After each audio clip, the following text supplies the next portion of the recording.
Hey friends, if you wish to fix the error 0x97 on Epson printers, then please watch this video. I will guide you through the resolutions.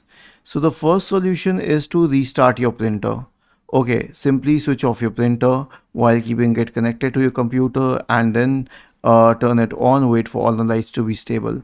The second solution is to run the printer troubleshooter. Right click on the start button and select settings from the menu. Go to the System tab on the list on the left hand side.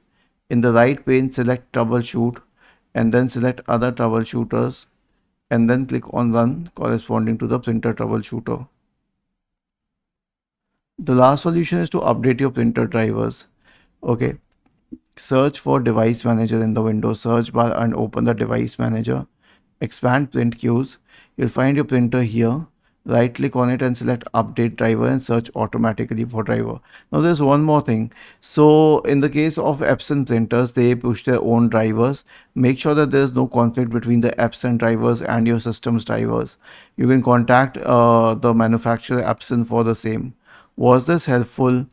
If yes, then please subscribe to the channel, and if not, then let us know in the comment section of the video on how we could help you further.